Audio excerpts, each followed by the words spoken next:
Hey kids, this is Swati, your English educator from Magnet Braze, and I am back here with English channel practice sheet B of our third unit. So let's begin. Now the first question that we have here, we have a flow chart here. This is the flow chart, okay? Now to understand and fill this flow chart, you should know about nouns. अब हमें पता है noun जो होते हैं, they are of various types. First is proper noun. Proper noun मतलब क्या होता है? जहाँ हम किसी specific पर्सन, प्लेस, एनिमल या थिंग की बात करें. फॉर एग्जाम्पल इफ आई से बॉय, नाउ बॉय जो है, कैन यू टेल मी कि मैं किस बॉय की बात कर रही हूँ? I met a boy. Now you can not tell me कि मैं किस बॉय की बात कर रही हूँ, बिकॉज मैं किसी स्पेसिफिक बॉय की बात नहीं कर रही हूँ. बॉय तो कोई भी हो सकता है. तो यहाँ जब कोई चीज कोई भी हो सकती है, it's a very common word, तो ये हो जाता है कॉमन नाउन. लेकिन इसी की जगह अगर सपोज मैंने लिख दिया गौरव, ठीक है, अब I am talking about a particular person जिसे मैं जानती हूँ, मुझे गौरव से मिलना है. और हो सकता है गौरव नाम के आप बोलोगे मैम गौरव नाम के तो इतने सारे लोग होते हैं, लेकिन स्टिल आप किसी को एक नाम दे रहे हो तो ये हो जाता है एक प्रॉपर नाउन, क्योंकि यहाँ एक प्रॉपर मतलब किसी स्पेसिफिक इंसान के बारे में आप बात कर रहे हो. ठीक है, तो आपको यहाँ पे क्या करना है, एग्जाम्पल्स लिखने. तो proper noun, common noun, then comes concrete noun, number nouns, gender nouns. अब concrete noun, abstract noun, collective noun भी हम समझ लेते हैं. कॉन्क्रीट नाउन वो होते हैं जिन चीज को आप छू के देख सकते हो, आप देख सकते हो, आप स्मेल कर सकते हो, आप उसको हार्ड टच कर सकते हो. जैसे बोर्ड है, इस बोर्ड को मैं टच कर सकती हूँ, ठीक है, इस पेंसिल को मैं टच कर सकती हूँ, और अगर मैं ये जो हार्ड को, जो आपका जो फ्लोर है, इस पे मैं चल सकती हूँ. तो ये सारे हो गए मेरे कॉन्क्रीट नाउन. अब एक मटेरियल नाउन भी होता है. मटेरियल नाउन वो नाउन्स होते हैं जिनसे आप कोई चीज को बनाते हो, जैसे कि आटा.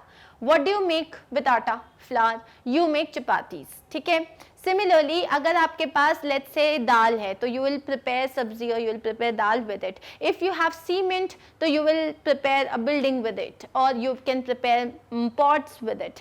तो जब आपके पास कोई मटेरियल है, कोई रॉ मटेरियल है जिससे आप कोई दूसरी चीज बनाते हो, उसे हम मटेरियल नाउन कहते हैं. सो आपका शुगर भी एक मटेरियल नाउन होता है. आपके पास बहुत सारे जो नाउन्स होते हैं वो एक साथ एक दो कैटेगरीज में या दो से ज्यादा कैटेगरीज में भी फॉल कर सकते हैं. जैसे कि मैंने कहा एक noun, let's say I said the noun sugar. ना शुगर जो है वो कॉन्क्रीट नाउन है, yes, because I can touch it, but sugar जो है वो अनकाउंटेबल भी है. नाउ लेट्स सी काउंटेबल और अनकाउंटेबल. काउंटेबल और अनकाउंटेबल मतलब मैं चीजों की बात कर रही हूँ. Suppose there is this pen. How many pens do I have in my hand? Oh, I have got only one pen. Can you count it? Yes, you can count it. If I had like more pens, तब भी आप उसे count कर पाते, बिल्कुल कर पाते. लेकिन can you count stars? No, you can not count stars. Can you count oil? आप ऑयल को मेजर कर सकते हो, 1 लीटर, 2 लीटर, 5 लीटर्स, 10 लीटर्स, लेकिन आप ऑयल को काउंट कर सकते हो? नहीं कर सकते. सिमिलरली शुगर को काउंट कर सकते हो? नहीं, उसके एक एक क्रिस्टल को आप काउंट नहीं करोगे. शुगर को भी आप मेजर करते हो, दाल को मेजर करते हो, आटा को मेजर करते हो. तो जो मेजर करते हैं हम उसकी बात नहीं कर रहे. बुक्स हैं, बुक्स को काउंट कर सकते हो, कर सकते हो. बिल्डिंग्स को काउंट कर सकते हो, कर सकते हो. लोगों को काउंट कर सकते हो, कर सकते हो. तो जो चीजों को हम काउंट कर सकते हैं वो होते हैं काउंटेबल नाउन. जो चीजों को हम काउंट नहीं कर सकते वो हो जाते हैं अनकाउंटेबल नाउन. अब मैंने आपको बताया कॉन्क्रीट नाउन वो होते हैं जिन्हें हम देख पाते हैं, सुन पाते हैं और स्मेल कर पाते हैं, टच कर पाते हैं, फील कर पाते हैं. अब बात करते हैं एब्स्ट्रैक्ट नाउन्स की. एब्स्ट्रैक्ट नाउन्स वो नाउन्स होते हैं जिन्हें आप देख नहीं सकते, आप सुन नहीं सकते, आप स्मेल नहीं कर सकते, आप टेस्ट नहीं कर सकते, आप उन्हें सिर्फ फील कर सकते हो. For example love, you can not see love. Anger, you can not see anger. You can not see hatred, आप हेट्रेड नहीं देख सकते. You can not see pride, आप घमंड नहीं देख सकते.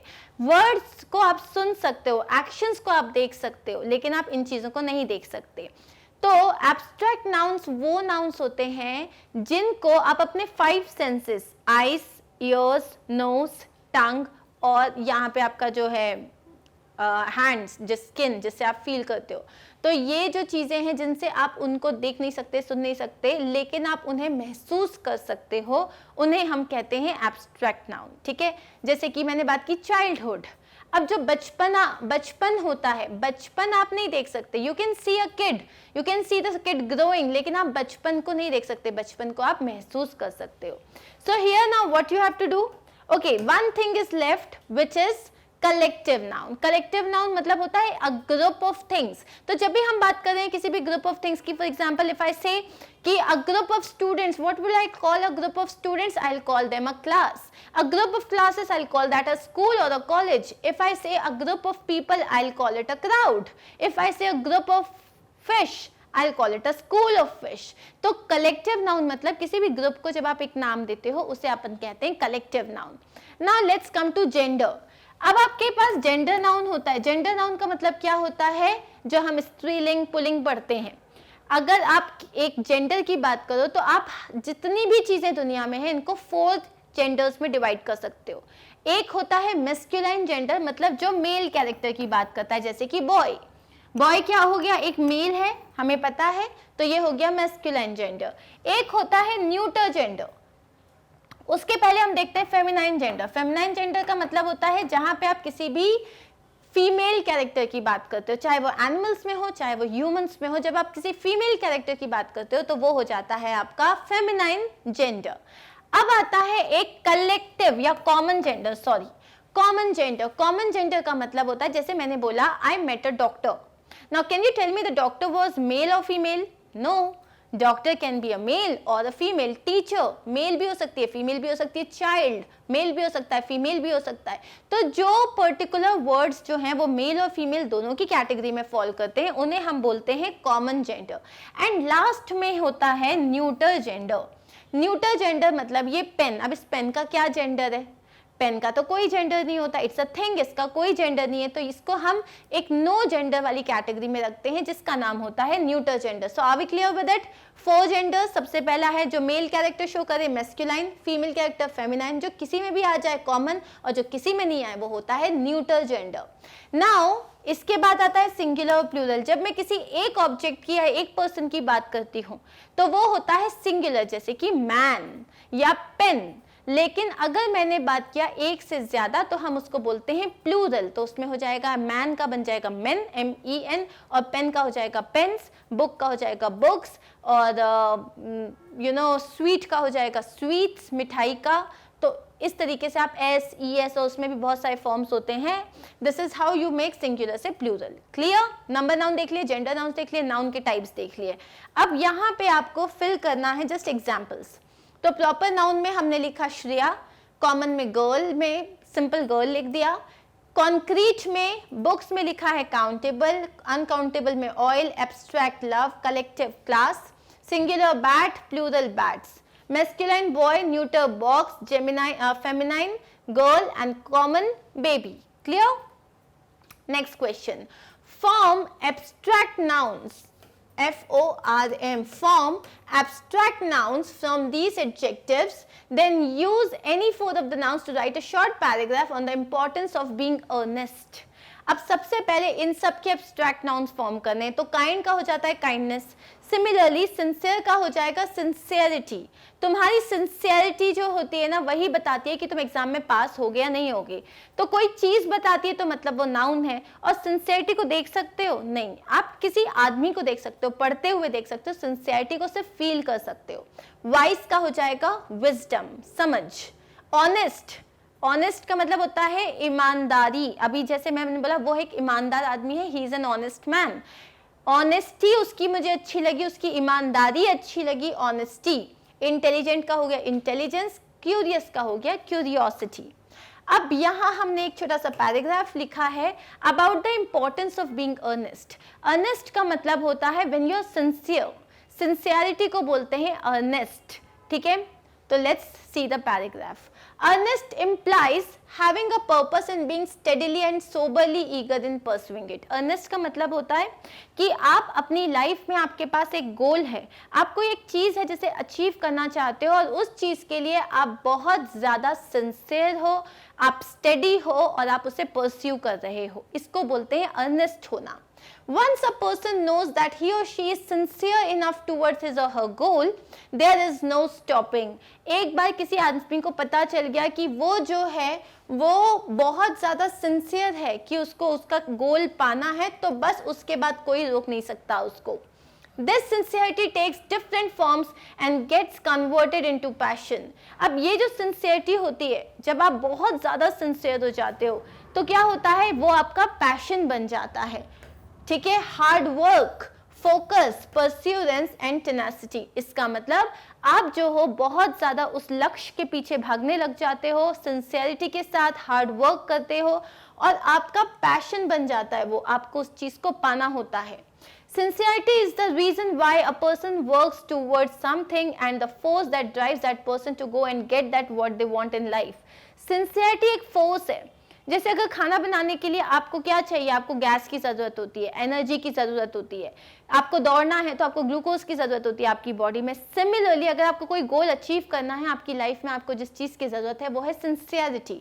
सो सिंसियरिटी जो है एक इंसान को ड्राइव करती है उसके गोल तक जाने के लिए, उसे पाने के लिए, and what they want in life. Sincerity along with kindness, honesty and wisdom can help you shine the brightest. अब sincerity के साथ अगर आपने kindness भी रखी अपने अंदर, honesty भी रखी और अगर wisdom भी है तो फिर आपको चमकने से कोई नहीं रोक सकता. You will be a shining star.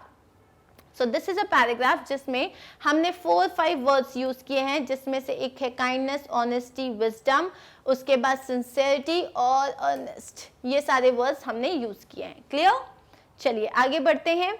अब हमारे पास जो नेक्स्ट क्वेश्चन है, फॉर्म नाउन्स. अगेन यहाँ पे फॉर्म की स्पेलिंग गलत है, इसको हम लिख देंगे FORM. Form nouns from these adjectives, one has been done for you.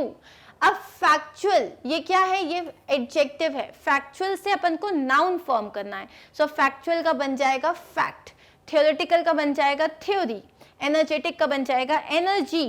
चीज बनानी है हमको, कोई थिंग बनानी है तो थियोरेटिकल का थ्योरी, एनर्जेटिक का एनर्जी, क्राफ्टी मतलब कोई क्राफ्टी आइटम हो सकता है तो हम क्राफ्ट कर रहे हैं. क्रेजी का craze, criminal crime, delightful delight, focused focus, traumatic trauma, turbulent turbulence. अब यहाँ पे फैक्चुअल मतलब जो कि किसी फैक्ट पे बेस्ड है. जैसे कि मैंने अगर बोला कि लेट्स से कि अभी जो टेम्परेचर इतना हो रहा है तो मैंने मे बी उसको थर्मामीटर में चेक किया होगा, तो वो मेरे पास एक फैक्ट है, मतलब मैं मन से नहीं बोल रही हूँ. थियोरेटिकल मतलब जो थ्योरी पे बेस्ड है कि अगर ऐसा होगा तो ऐसा होगा, ये एक थ्योरी पे बेस्ड है, उसके लिए आप फैक्ट से आप उसको प्रूव कर सकते हो.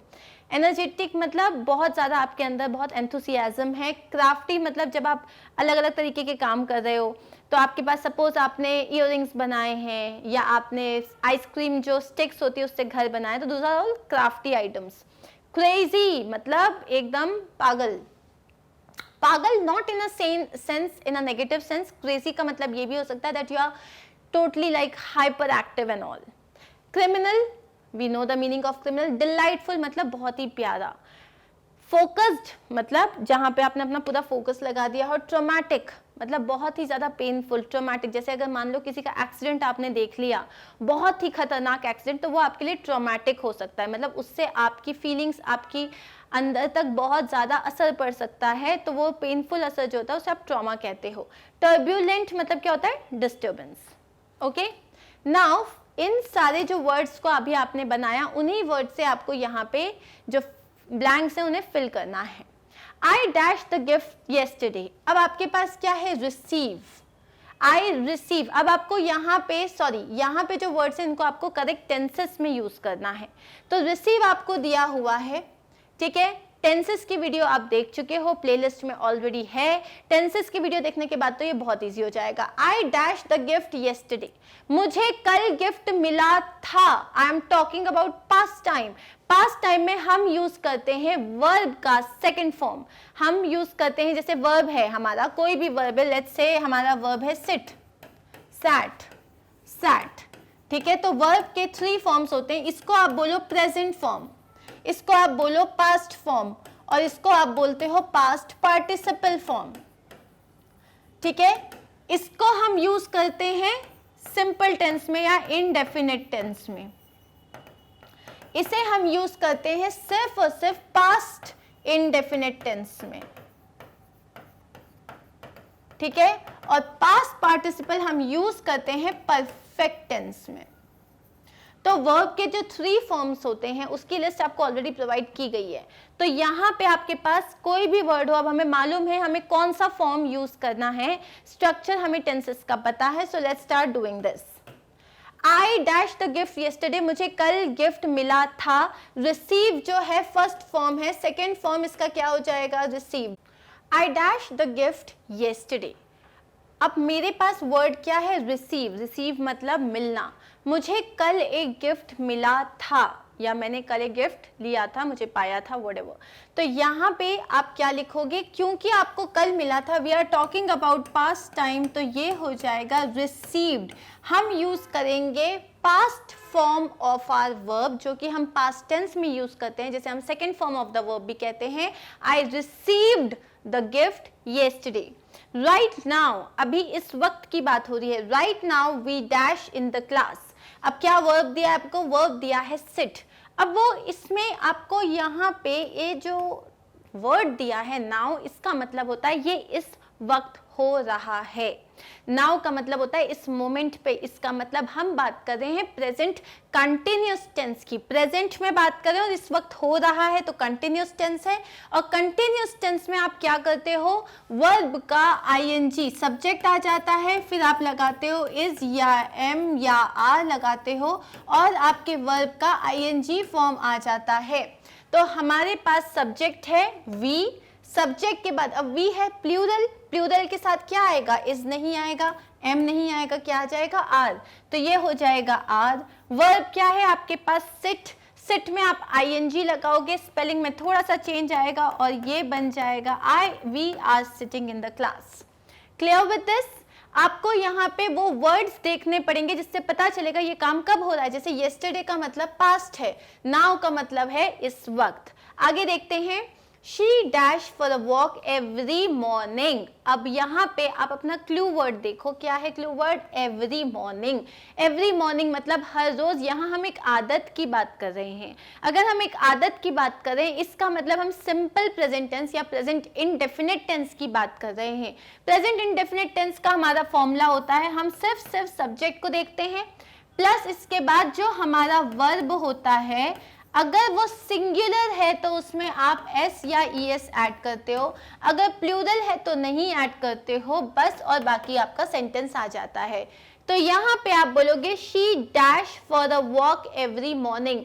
अब शी मतलब मैं एक ही लड़की की बात कर रही हूँ, एक ही औरत, मतलब कोई भी एक फीमेल कैरेक्टर की बात कर रही हूँ। वर्ब है मेरे पास गो, तो गो का बन जाएगा, गो में लगता है E S, she goes for a walk every morning. Tonight we dash a football match। आज रात को हम एक फुटबॉल मैच देखेंगे। रात अभी हुई नहीं है, मैं बात कर रही हूँ आने वाले टाइम की, मतलब मैं फ्यूचर की बात कर रही हूँ। आप बोलोगे टुनाइट वी, अब इसमें 2 तरीके से आप बात कर सकते हो, या तो बोलोगे आज रात को हम एक फुटबॉल मैच देख रहे हैं, या आप बोलोगे हम देखने वाले हैं। तो अगर हम फ्यूचर की बात करें तो आप लिख दोगे today we will watch, we will watch, या आप बोलोगे वी आर वॉचिंग। मोस्टली आप यूज करोगे वी विल वॉच, ठीक है। Today we will watch football match.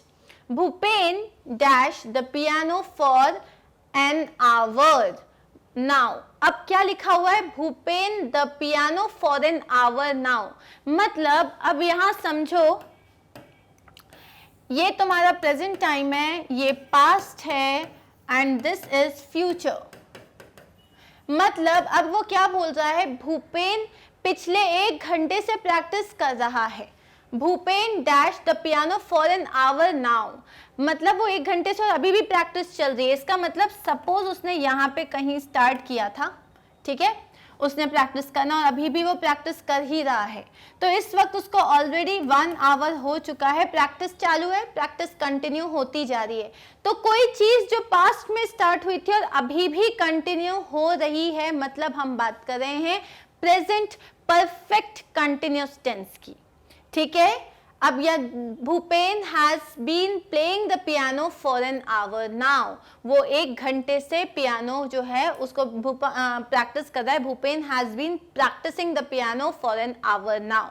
तो यहाँ पे जब हम प्रेजेंट परफेक्ट कंटिन्यूअस टेंस की बात करते हैं तब हम क्या यूज करते हैं, सब्जेक्ट जैसे भूपेन, इसके बाद अगर वो सिंगुलर है तो हैज, प्लूरल है तो हैव, ये हो जाएगा हैज या हैव, और उसके बाद आ जाएगा बीन, और उसके बाद आपके वर्ब में आ जाएगा ing फॉर्म। ठीक है, ये बहुत ज्यादा इंपॉर्टेंट है, ये सब आप ऑलरेडी समझ चुके हो। ये हम आंसर्स देख लेते हैं। क्या समझना है इसमें आपको कि अगर पास्ट की बात हो रही है तो वर्ब का फॉर्म का ध्यान रखना है, और वर्ब के फॉर्म के लिए आपको सेंटेंसेस में हमेशा क्लू वर्ड्स दिए गए होते हैं। Next is Saima dash cricket yesterday evening.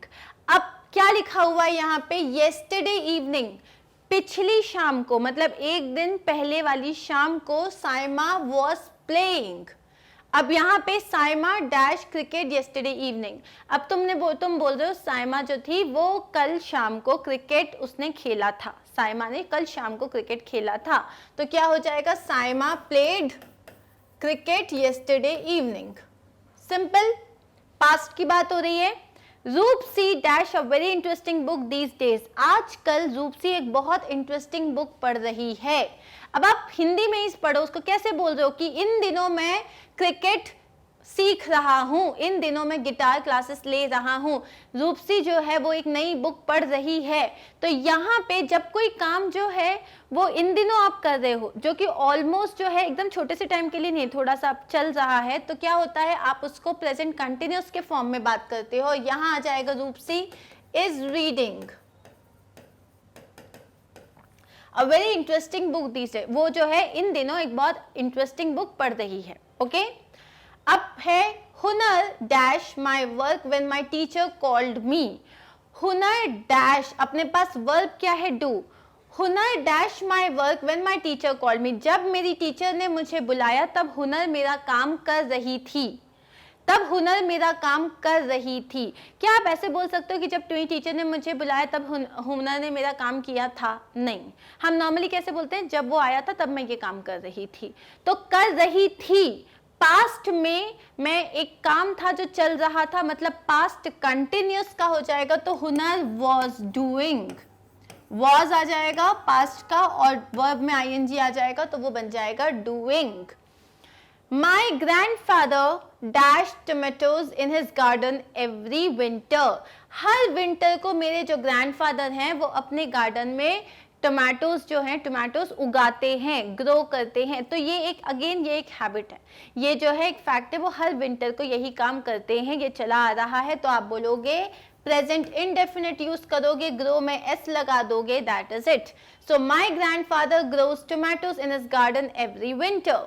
There are no more biscuits in the jar. Dhruv dash all of them. अब एक काम है जो हो चुका है, ध्रुव जो है पूरे के पूरे बिस्किट्स खा चुका है, कोई काम खत्म हो चुका है, मतलब परफेक्ट टेंस की बात हम कर रहे हैं। परफेक्ट टेंस में हम किस तरीके से लिखते हैं, सब्जेक्ट आता है। परफेक्ट टेंस की पहचान ही ये होती है कि आप उसमें हैज या हैव हेल्पिंग वर्ब यूज करते हो, और उसमें आप पास्ट पार्टिसिपल फॉर्म यूज करते हो, मतलब वर्ब का थर्ड फॉर्म यूज करते हो। जैसे अगर ईट है तो ईट का कौन कौन सा फॉर्म होता है, ईट पहला फॉर्म, पास्ट फॉर्म एट, और पास्ट पार्टिसिपल फॉर्म हो जाता है ईटन। तो यहाँ आप क्या बोलोगे, there are no more biscuits in the jar. Dhruv singular है तो हम यूज करेंगे हैज, ध्रुव हैज, ईट का हो जाएगा eaten, Dhruv has eaten all of them, Dhruv has eaten all of them। ये हो गए आपके आंसर्स। ओके, चलो आगे बढ़ते हैं। Make sentence of your own using the verbs and tenses given in the bracket। अब आपको वर्ड दिया है eat, और eat के बाद प्रेजेंट परफेक्ट टेंस के साथ आपको एक सेंटेंस बनाना है। Present perfect tense, perfect tense का मतलब होता है सब्जेक्ट प्लस या तो हैज आएगा या तो हैव आएगा। क्यों? क्योंकि हम बात कर रहे हैं प्रेजेंट की, और इसके बाद आएगा वर्ब का थर्ड फॉर्म, मतलब आपका पास्ट पार्टिसिपल फॉर्म। तो अगर मुझे ईट के साथ एक सेंटेंस बनाना है, तो जैसे मैंने बोला I have eaten the ice cream, और I have eaten my food, और you have completed your homework। तो इस तरीके से अब आपको सेंटेंस बनाना है। सेकंड देखो लिसन। लिसन का मतलब क्या होता है, सुनना, और हमें सिंपल प्रेजेंट टेंस में बनाना है। सिंपल प्रेजेंट टेंस क्या होता है, आपका सब्जेक्ट आता है, वर्ब में या तो आप एस लगाते हो या ईएस लगाते हो अगर वो सिंगुलर हुआ तो, वरना कुछ नहीं लगाते और आपका बाकी का सेंटेंस आ जाता है। वर्ब का कौन सा फॉर्म लेते हो भाई, फर्स्ट फॉर्म लेते हो, कहीं आईएनजी नहीं, कोई ईडी नहीं, कोई थर्ड फॉर्म नहीं, ठीक है। अब इसमें आप सिंपल सा बना सकते हो, he listens to music, she listens to my chatter, I listen to you। तो आप अब इसमें एक सिंपल भी इसी फॉर्म में डालो, I listen to you, she listen, he listen, simple sentence. अब है बी, बी मतलब क्या होता है, होना। अब बी के कौन कौन से फॉर्म होते हैं, इज, एम, आर, वॉज, वर, ये सारे किसके फॉर्म हैं, बी के ही फॉर्म है। अब इसको अगर आपको सिंपल फ्यूचर में लेना है, सिंपल फ्यूचर में आप बोलोगे विल बी, ठीक है। तो यहां पे आ जाएगा सब्जेक्ट प्लस विल बी, और अब आप यहाँ पे विल बी अगर बोल रहे हो तो क्या आ जाएगा, इसके बाद subject plus will plus be plus आपका वर्ब आ जाएगा, ठीक है। She will be gone, she will be going, she will be celebrating.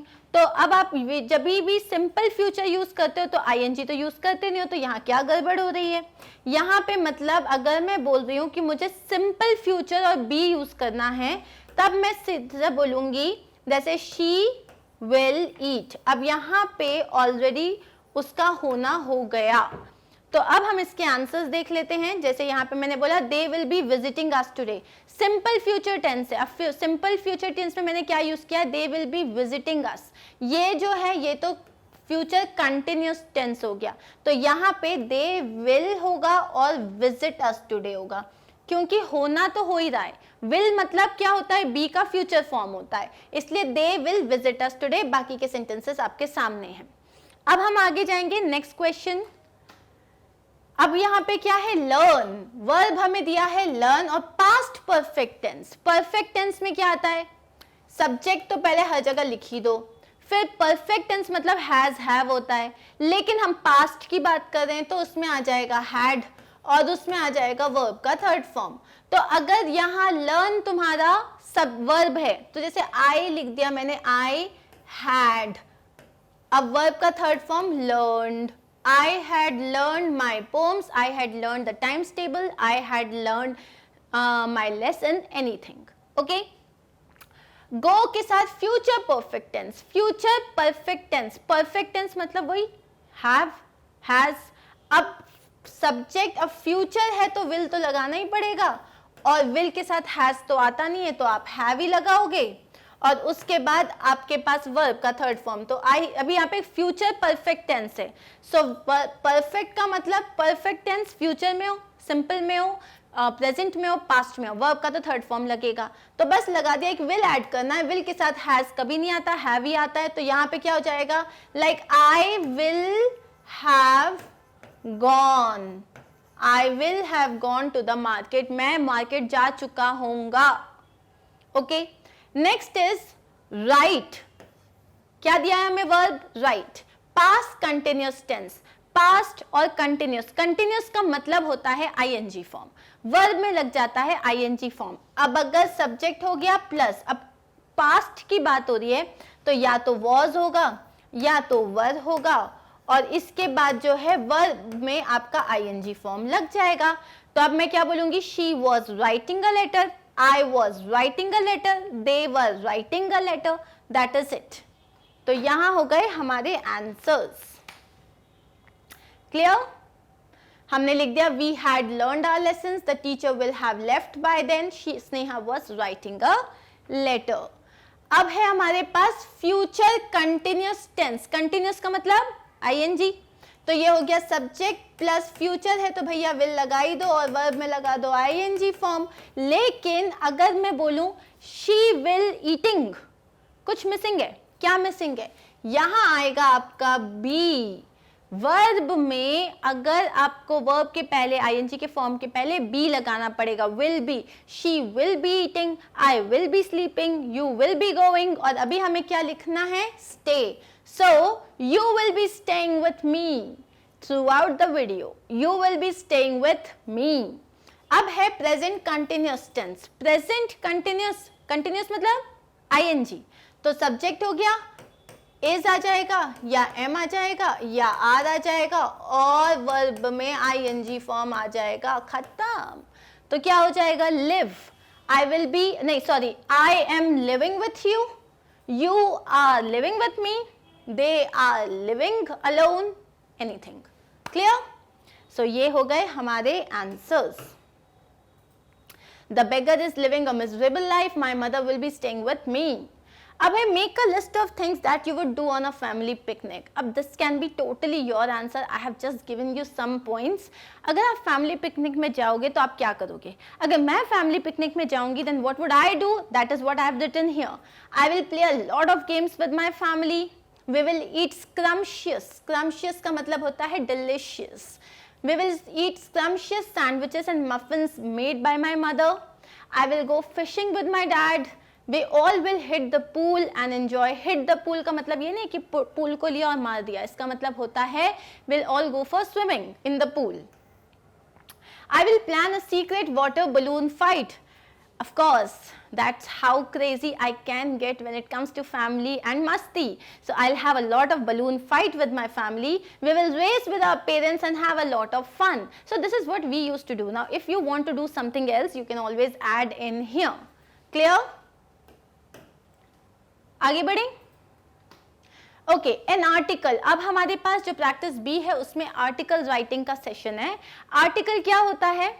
आपने कोई भी चीज हुई, आप अपना ओपिनियन किसी पर्टिकुलर चीज के बारे में अगर दे रहे हो तो उसे एक आर्टिकल कहते हैं। Suppose me being a teacher, I want to write an article about the problems students are facing because of online classes.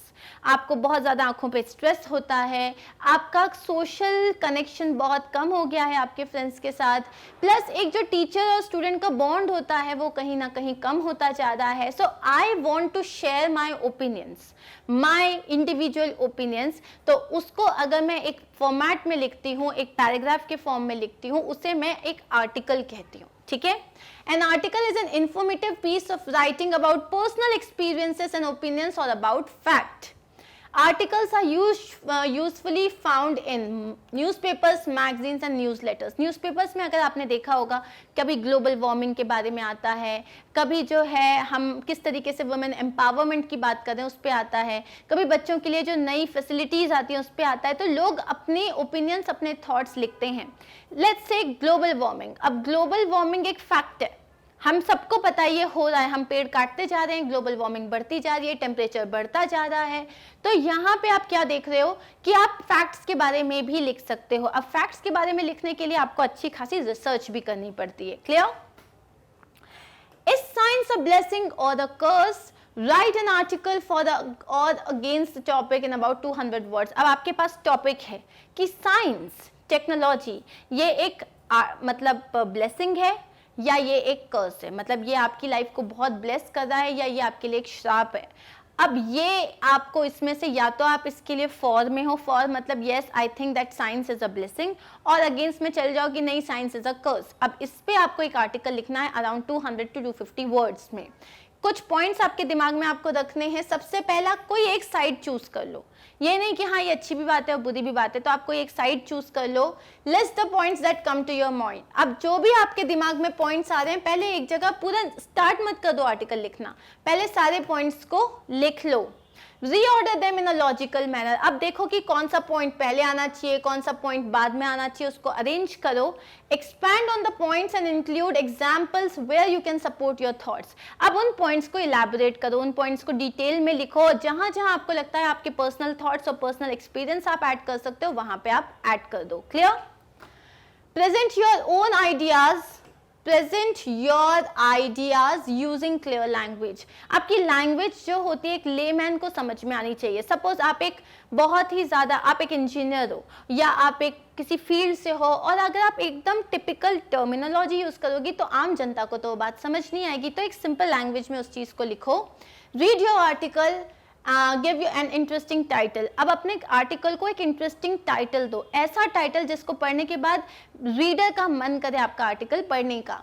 Keep this format in mind for writing your article. और आप right जब कर रहे हो अपना article तो ये आपका फॉर्मेट होगा। अब यहाँ पे आप लिखते हो टाइम, या आप बेसिकली यहाँ पे टाइम की जगह आप लिखते हो अपनी हेडलाइन, ठीक है। यहाँ जो आपका मेन आर्टिकल फॉर्मेट होता है, जो मैं आपके साथ यहाँ पे डिस्क्रिप्शन बॉक्स में शेयर कर दूंगी, वहाँ आप टाइटल लिखते हो, हेडलाइन लिखते हो, फिर आता है बाय लाइन, इसे आप बाय लाइन कहते हो। बाय लाइन का मतलब होता है by Swati Vadlamani, by Shreya Ghoshal, by Sachin Tendulkar. तो यहाँ पे बाय लाइन मतलब बाय और आपका नाम आता है। On the left hand side you will have the date, आप डेट भी लिखते हो, और अगर डेट नहीं तो आप सीधा कंटेंट लिखना स्टार्ट कर देते हो। यहाँ पे आपकी बुक में जो फॉर्मेट दिया उसमें काफ़ी सारे जो हैं थोड़े बहुत मिस्टेक्स हैं, बट आपको डिस्क्रिप्शन बॉक्स में सीबीएसई के जो पैटर्न के हिसाब से, एकदम जो अभी नया पैटर्न है उसके हिसाब से आपको आर्टिकल फॉर्मेट मिल जाएगा। Please go through it and then only write your answers, ठीक है। अब यहाँ पे क्या करोगे आप, आपका जो पूरा बॉडी लिखते हो आप, आर्टिकल को जो लिखोगे उसको 3 पार्ट में डिवाइड होना चाहिए, एक इंट्रोडक्शन, एक मेन पार्ट जिसमें आप पूरी डिटेल्स दोगे, और एक कंक्लूजन। तो यहाँ जो हमें लिखना है साइंस के बारे में, उसमें हमने यहाँ पे एक आर्टिकल लिखा हुआ है। Let's start. Science a blessing और अ कर्स। सबसे पहले मैंने क्या लिखा, हेडलाइन, उसके बाद बाय लाइन, तो by Swati Vadlamani, okay. The word science literally means knowledge. Science का मतलब क्या होता है, knowledge.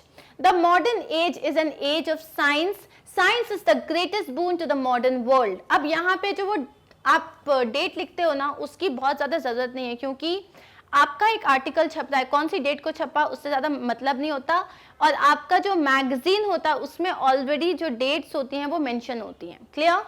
The word science literally means knowledge. Science का एक्चुअल मतलब होता है knowledge. The modern age is an age of science, और आज हम एक साइंस की एज में जी रहे हैं। Science is the greatest boon to the modern world. Science जो है हमारी मॉडर्न वर्ल्ड के लिए सबसे बड़ी ब्लेसिंग है। बून का मतलब क्या होता है, सबसे बड़ी ब्लेसिंग है।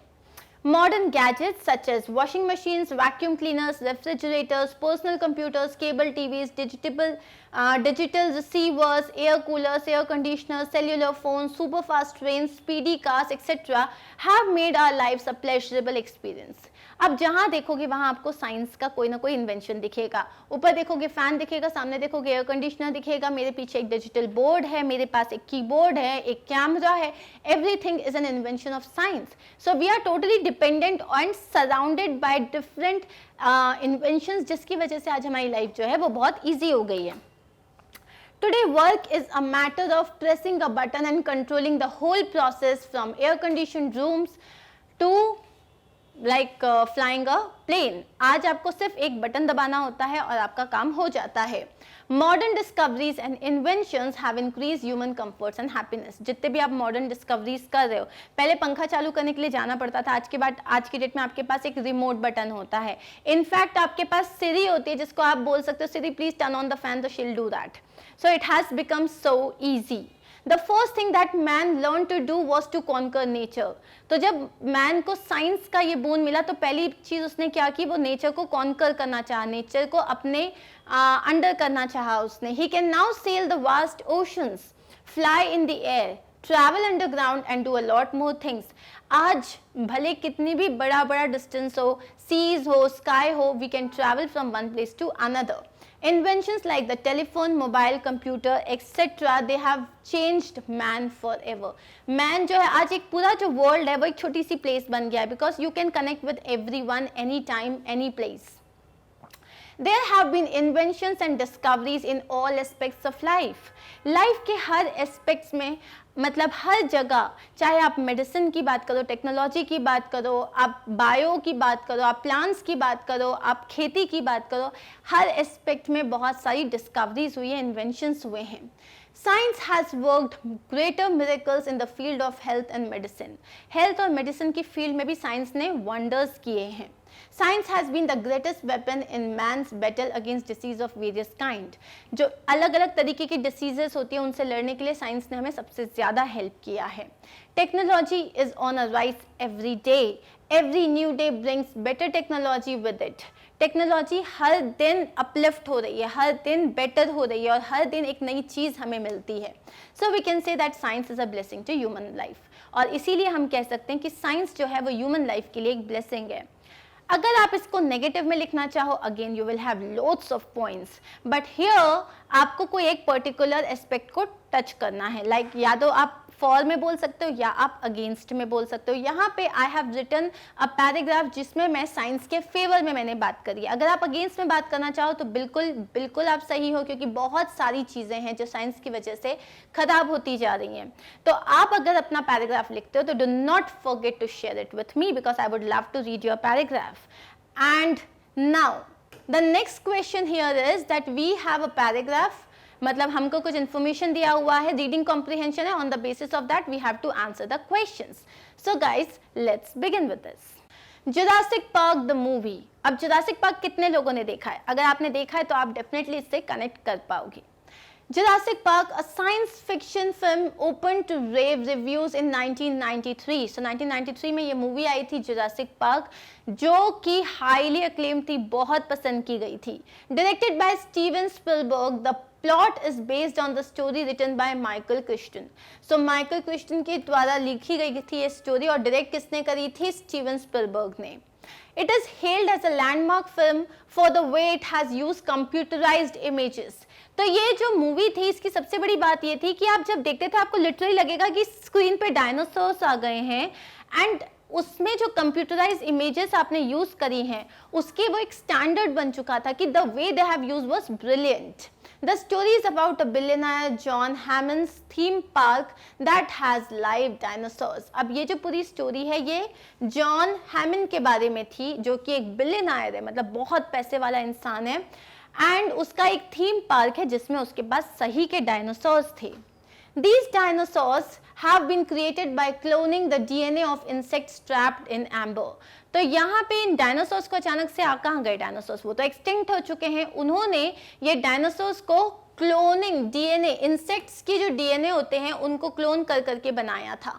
Suddenly these dinosaurs start attacking human inside the park. और अचानक से ये जो डायनासोर्स हैं वो जो ह्यूमंस जितने भी उस पार्क में थे उनको अटैक करने लग जाते हैं। From this point onwards, the story revolves around a group of scientists trapped inside the park. अब यहाँ पे क्या होता है, जैसे ही वो लोग अटैक करने लग जाते हैं तो अब पूरी स्टोरी किस पे रिवॉल्व करती है? ये ग्रुप ऑफ साइंटिस्ट जो कि पार्क में फंसे हुए हैं और जो डायनासोर्स जो हैं वो कभी भी उन्हें किल कर सकते हैं। This story is trying to stop the dinosaurs and find out the reason for these attacks. अब ये स्टोरी क्या है कि उन्हें लगा ये डायनासोर्स अभी तक तो ऐसा कुछ नहीं करे थे, अचानक से अटैक क्यों करने लग गए, तो अब उनका रीजन फाइंड करना ही पूरी स्टोरी थी। Lex and Tim, grandchildren of one of the scientists, are also a part of the group. अब ये जो जितने भी साइंटिस्ट हैं उसमें 2 बच्चे हैं, उनके ग्रैंडचिल्ड्रन हैं, लेक्स और टिम, वो भी इस पूरी मूवी का पार्ट हैं।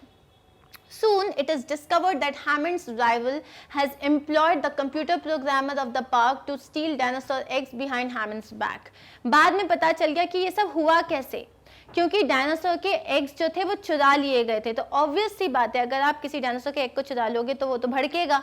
तो यहाँ पे किसने चुराए थे? जो हैमंड जो था उसका एक राइवल था, उसने एक कंप्यूटर प्रोग्रामर को अपने साथ मिला लिया था, राइवल मतलब कॉम्पिटिटर, और उसने ये सारा काम किया था। To do this, he has switched off the security system of the park. और क्या हुआ, इस एग को चुराने के लिए वो जो कंप्यूटर प्रोग्रामर था उसने क्या किया, सिक्योरिटी सिस्टम को बंद कर दिया। जैसे ही सिक्योरिटी सिस्टम बंद किया, एग तो चुरा लिए, लेकिन this had led to the release of the caged dinosaurs that are now all over the park. जैसे ही सिक्योरिटी सिस्टम बंद किया तो जो डायनासोर्स केज में थे अब वो हर जगह फैल चुके थे। Unless the scientists switch the system on, everyone is at risk of dying at the hands of the dinosaurs. तो जब तक अब ये साइंटिस्ट जो हैं वापस ये सिक्योरिटी सिस्टम को ऑन नहीं करते, सब लोग कभी भी मारे जा सकते हैं।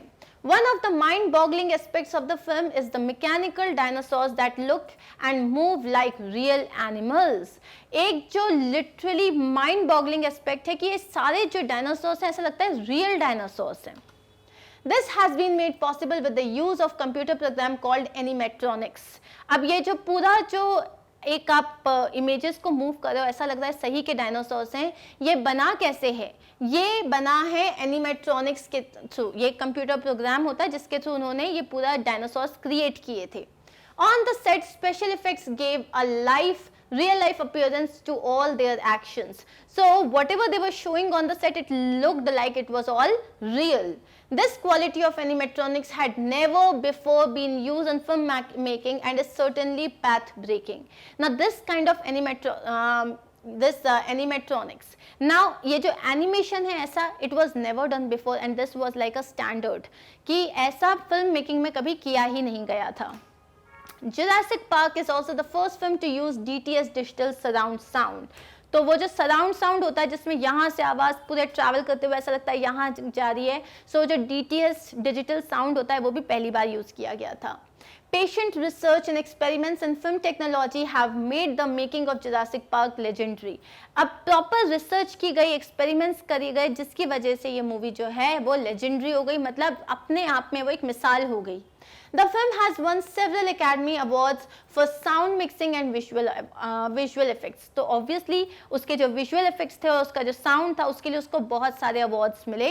Jurassic Park is a collector's film and is a must-see on every movie's buff list. And it is an amazing movie and you are supposed to watch it. So if you haven't seen the movie, you are supposed to watch it. Now we are given some questions on the basis of the paragraph that we have just read. Let's start with the questions. The story of Jurassic Park has been written by, किसने लिखी है ये? Michael Crichton ने. The unique feature of the film is live dinosaurs या mechanical dinosaurs? Of course, इसमें जो है mechanical dinosaurs थे. Animatronics has been used to make. Animatronics जो use किया था उससे क्या हुआ? Computerized animals look and move like real animals. ठीक है, उसमें रियल एनिमल्स नहीं थे, उसमें एक्चुअली कंप्यूटराइज एनिमल्स थे जो रियल एनिमल्स की तरह लग रहे थे. ये हो गए हमारे आंसर्स. नेक्स्ट क्वेश्चन है हमारे पास. You have to answer the questions according to the story. How were the dinosaurs created? Dinosaurs कैसे क्रिएट किए गए थे स्टोरी के हिसाब से? The dinosaurs were created by cloning the DNA of insects trapped in amber. Simple. Dinosaurs कैसे create किए थे? जितने भी इंसेक्ट्स थे उनके डीएनए को क्लोन करके बनाया गया था. In the film, why is everybody at the risk of being killed by the dinosaurs? Story में हर कोई रिस्क में कैसे है कि सबको कैसा लग रहा है कि मतलब वो मर क्यों जाएंगे? The dinosaurs which were created by cloning the DNA of insects trapped in amber suddenly started attacking humans. तो अभी हमने क्या बोला कि जो डायनासोर्स जो उन्होंने क्रिएट करे थे, हमें स्टोरी की बात करनी है, रियलिटी की बात नहीं करनी. तो जो डायनासोर्स क्रिएट किए गए थे इंसेक्ट्स के डीएनए को क्लोन करके यूजिंग एम्बर, वो अचानक से क्या हुआ? ह्यूमंस को अटैक करने लगे. This happened as someone tried to steal the dinosaurs eggs and left the cage open. अब ये कैसे हुआ? क्योंकि किसी ने जो है डायनासोर के एग्स को चुराने की कोशिश की and left the cage open, और you can write left the और turned off the security. Turned off security, पूरी सिक्योरिटी को जो था उन्होंने बंद कर दिया था. The group of scientist trapped inside the park were then at the risk of getting killed. अब क्योंकि हर जगह डायनासोर्स थे तो जितने साइंटिस्ट थे जो उस पार्क में थे, they were trapped and they were at the risk of getting killed. Clear? तो आप दोनों चीजें लिख सकते हो कि केजेस ओपन हो चुके थे, या ये भी लिख सकते हो कि जो पूरा जो सिक्योरिटी सिस्टम था वो बंद कर दिया गया था. Match the words to the phrases closest in the meaning. अब मूवी बफ का मतलब क्या होता है? माइंड बॉगलिंग, साइंस फिक्शन और landmark. So directly let's go to the answers. Movie buff का मतलब होता है a person who is very interested in movies. So if I am a movie buff, मैं रोज मूवी देख सकती हूँ, मुझे मूवीज देखना बहुत पसंद है. माइंड बॉगलिंग का मतलब होता है so unusual that people find it hard to imagine. मतलब एकदम दिमाग खराब कर देने वाली कोई चीज, तो माइंड बॉगलिंग हो जाती है वो. साइंस फिक्शन का मतलब क्या होता है? A story that is based on imagine future scientific discoveries. एकदम कि साइंस ऐसा होगा वैसा होगा, तो ये फिक्शन है, that is not real. And landmark का मतलब क्या होता है? An event that marks an important stage. मतलब ये मूवी अगर एक लैंडमार्क की तरह थी, मतलब उस पर्टिकुलर एरा में इतने एनिमेशंस के साथ, इतने साउंड इफेक्ट्स के साथ कोई मूवी नहीं आई, तो ये अपने आप में एक मिसाल हो गई थी, एक लैंडमार्क हो गई थी.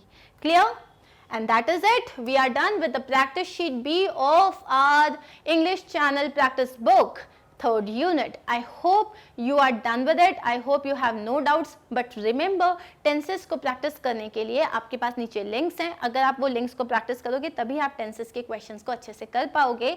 Otherwise तो थोड़ा दिक्कत हो सकता है. I hope आपको समझ में आया होगा. If in case you have any doubts, please make sure that you comment in the comment box. And do not forget to like, share and subscribe so that this knowledge can reach a lot of people.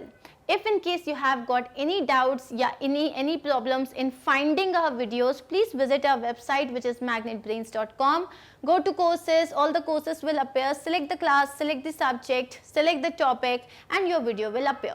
That's it. Thank you so much guys. I'll see you in my next video where we are going to start with the C section of our unit 3. Which is about flash and shadow and again some really cool scientific experiments. Okay? I'll see you soon. Take care of yourselves. Bye bye.